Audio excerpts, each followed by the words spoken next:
Hi, heute beschäftigen wir uns mit dem Thema Laufradbau. In diesem Video die Praxis, wie man ein Laufrad einspeicht. Wir haben schon ein Theorievideo gemacht, wo man zum Beispiel die Speichenlänge berechnet, die Speichenanzahl auswählt, die Narbe, die Felge und so weiter. In diesem Video zeige ich euch, wie man das Laufrad richtig einfädelt, also wie man die Speichen einfädelt. In dem Fall haben wir jetzt hier eine Chris King 28 Loch Narbe, DT Swiss Competition Speichen, DT Swiss Squawks Nippel und Newman Nipple Washer. Dazu auch eine Newman Felge. Eigentlich kann man das Einfädeln komplett ohne Werkzeug vornehmen. Ich benutze aber gerne eine Einfädelhilfe, weil damit ist das Ganze noch mal ein bisschen einfacher und man verliert die Nippel nicht so schnell in der Felge. Ich nehme mal die Narbe. Ich persönlich fange immer mit der Antriebsseite an und dann mit der Zugspeiche. Wenn man Schrift auf der Narbe hat, kann man auch noch darauf achten, dass die Schrift zum Ventilloch ausgerichtet ist. Dann nimmt man sich einfach eine Speiche für die entsprechende Seite und fädelt sie von außen nach innen ein und dreht schon mal die Speiche in die entsprechende Richtung, wo nachher auch das Ventilloch sein wird. Der Winkel der Speiche ist immer so ein bisschen ein Erfahrungswert, je nachdem wie man auch kreuzt, ob das jetzt dreifach gekreuzt ist, dann geht die relativ weit zur Seite und man muss dann quasi schätzen, dass die Schrift einigermaßen hinhaut oder nachher einfach nochmal dann ein Loch versetzen, um das komplett mittig ausgerichtet zu haben. So, nun ist die erste Speiche drin, in dem Fall die Zugspeiche für die Antriebsseite. Dann nehme ich mir die Felge und fange ein Loch rechts neben dem Ventilloch an. Setze den Nipple Washer auf und den Nippel.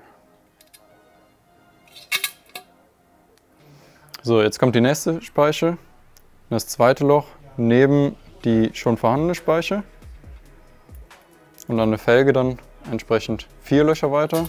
1, 2, 3 frei, und das vierte. Dann kommt wieder der Nipple Washer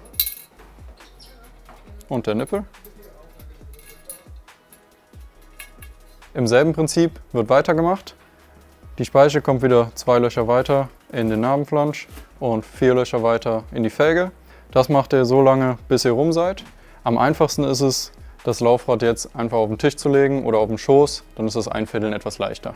Wenn ihr mit dem Einfädeln fertig seid, könnt ihr zur Kontrolle die Speichen schon mal ein bisschen eindrehen, die Narbe drehen und dann seht ihr auch relativ einfach, ob ihr einen Fehler gemacht habt oder nicht.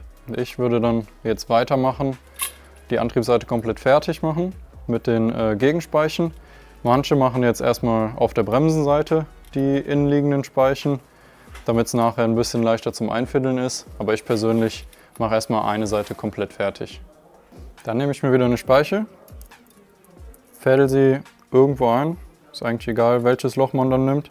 So, um jetzt die richtige Kreuzungsanzahl zu erreichen, muss man jetzt darauf achten, dass man 2 Speichen außen überspringt. Und bei der dritten führt man die dann nach innen und setzt dann 2 Löcher an der Felge nach der übersprungenen, überkreuzten Speiche, setzt man den Nippel dann ein. Wenn ihr nicht das Einfädeltool habt, könnt ihr auch einfach eine von den übrigen Speichen nehmen, fädelt da dann den Nippel mit dem hinteren Teil einfach 1, 2 Gewindegänge auf und kann dann relativ leicht, ohne den Nippel oder den Washer zu verlieren, das Ganze einfädeln. Man dreht die Speiche einfach wieder heraus, hält den Nippel mit der anderen Hand fest und kann dann die ersten Gewindegänge auf die Speiche aufschrauben. Um es jetzt leichter zu erkennen, hier seht ihr die Kreuzungen. Das wäre die erste Speiche, die diese kreuzt. Hier die zweite und das wäre dann die dritte, die dann von unten gekreuzt wird. So, dann geht es genauso weiter wie schon zuvor. Wieder das zweite Loch an der Narbe nehmen und immer schön auf die Kreuzungen achten und die komplette Seite fertig einfädeln. So, wir sind mit der Antriebsseite fertig. Das sollte dann so aussehen. Die Nicht-Antriebsseite ist vom Flansch her leicht verdreht, dass sich das Ganze in das Speichenbild wieder einfügen kann. Am besten ist es, wenn man mit der ersten Speiche von der Nicht-Antriebsseite anfängt, dass man sich wieder das Ventilloch sucht und das erste freie Loch für die Nicht-Antriebsseite.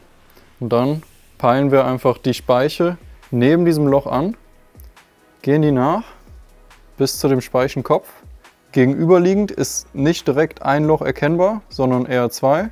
Und da wir das Loch an der Felge rechts von dieser Speiche anpeilen, nehmen wir auch hier das rechts liegende Loch von den beiden, die gegenüberliegen, und fädeln dort dann die Speiche in der gleichen Richtung wie die auf der Antriebsseite ein. Die ging von innen nach außen, entsprechend ist es jetzt auf der Nicht-Antriebsseite von außen nach innen. Wir haben das richtige Loch jetzt gefunden, entsprechend nehmen wir die Speiche, fädeln sie von außen nach innen rein. Man nimmt dann am besten die gegenüberliegende Kreuzung und nutzt die einfach, damit man nicht nachher durch verschiedene Speichen durchfädeln muss, und kann die dann positionieren. Die erste Speiche ist gesetzt.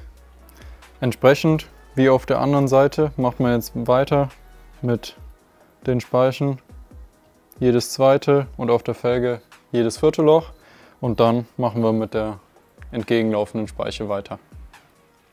Wenn ihr damit durch seid, sollte das Ganze so aussehen.